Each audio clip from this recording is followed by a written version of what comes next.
look what we have here. FAMU's ranked number 20th, I repeat, 20th in the coaches poll. And I know everyone that's listening should take the coaches poll seriously because coaches, they know the game. And for FAMU to be left out of the playoffs just shows how much quote-unquote politics this system has. They have another problem meeting the playoffs and not letting schools gain money off their own revenue. But here's what Coach Prime had to say about it, as well as Willie Simmons. Let me add this. I heard my dear friend Willie Simmons put it down on here earlier today, and he is absolutely right. I mean, the statistics that he gave, and I hate to call out these schools, but he's 100% correct, and I support him 100%. But he is very factual. When he starts spitting it, he spits it factually. And the kid, I mean, what they did this year, and to go back from being on to it and to come back and run the table, shoot, come on, why not? What I don't, is it closed that they can't allow a HBCU team in, or a team with that record that he substantiated that this team, FAMU, should be in the darn playoffs? Unbelievable. I don't know how that works. I don't know how this playoff system works. I know people keep asking us, why would we? And now you see why. I would rather go to the Celebration Bowl or have some other form or fashion of how this stuff is manufactured, how they select the teams. I don't know how FAMU could not be in the FCS playoffs. I have no idea, but I know Coach Simmons put it down, and I support him 100%. Black college and the greatest classic in all of college sports, but just a great day. Our guys really ended the season on a great note. Obviously, we didn't know it was going to be our last game. Hope that we would get an invite to the FCS playoffs, but being that it is, we sent our guys out the right way. You know, guys like Xavier Smith, Chris Fadoul, even Isaiah Land, even though he didn't get to play the game, just to send those guys out as winners.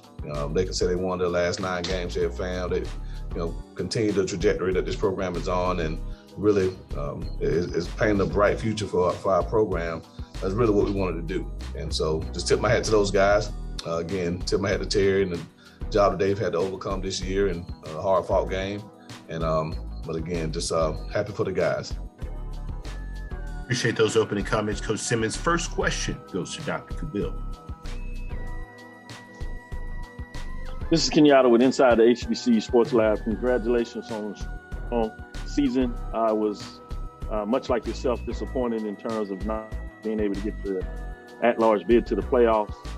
But I saw a video where you spoke to your fans, particularly speaking about the great season, thanking them for their support, obviously, but the fact that you would make some moves or whatever to make sure that this doesn't happen again. I think that was a little bit about scheduling. Can you expound on that? And in that, is there a framework in terms of the Classic with Jackson State and FAMU? Will that game stay on that date in terms of Labor Day, or is there discussion to move it? Well, one, the message to our fans was more about just thanking them for their support. And, me saying that this won't happen again, it really didn't speak to our scheduling methods. It spoke to, us as a program doing what needs to be done to ensure that we control our own destiny. And that's what the vision is here at Florida A&M. And so, as far as the scheduling goes, a lot of that stuff is done years in advance. And so we have a scheduling philosophy here. Don't know if we're in a position to change that as of today or in the near future. We just got to control what we can control. And so as far as the Orange Blossom Classic, it's a game that we enjoy being a part of. There have been some discussions. There's one more year on the contract, I think, with Jackson State obligated to it. And then after that, we'll assess who the opponent will be moving forward. We want to keep the game. We want it to stay in the SWAC, but maybe look at some ways to where it's not, where it doesn't have conference ramifications that early in the season. So, but again, we'll definitely assess those things once our new AD, Tiffany Don Sykes, gets in and we're able to talk about the long-term vision for our program. Back to the game, last question I have for you is closing out the season with Jared Musa in terms of the big game he had in a lot of ways, 195 yards, 2 touchdowns, but solid in terms of spreading the ball around to different receivers, catching a touchdown on the play there, and just his maturation in terms of learning how you like to see the game played. Talk a little bit about what he was able to get done in that game. Yeah, I thought Jeremy played his most complete game. We didn't have many snaps, probably the least number of snaps we had all season, but it was 15 to 19. Missed a couple of throws there, but as far as his reads, was pretty spot on with his reads, with his timing. Missed a couple of throws high a little bit, but other than that, I thought he played a really, really sound game. Took a shot there on the big touchdown pass to Xavier in the ribs and had to come out for a series, but came in and gutted it out. And so just looking forward to his continued growth and development. The guys voted him as one of our team captains. And so he's definitely one of our unquestioned leaders of the team. The guys feel really good knowing that he's in there playing for him. He's a hard worker, smart young man, and his best football is ahead of him. So I think the future is very bright here with Jeremy Moose at the helm. I want to say congratulations to FAMU. Had a fantastic season, overcame a lot of adversity. A lot of teams would have folded. Any team in the top 25 would have folded in situations like this. But they persevered and they finished 9-2.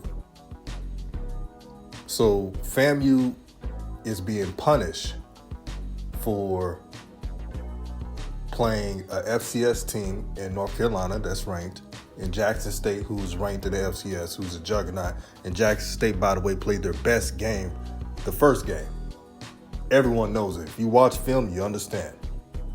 Now, other people are saying that since FAMU scheduled a FCS opponent, Albany State, and that the game was only 10 points that they were left off, but there were a couple of top 25 FCS teams that either lost to a sorry team at some point of their schedule or had a close game against a Division II team, even though it was a ranked one, and they were punished.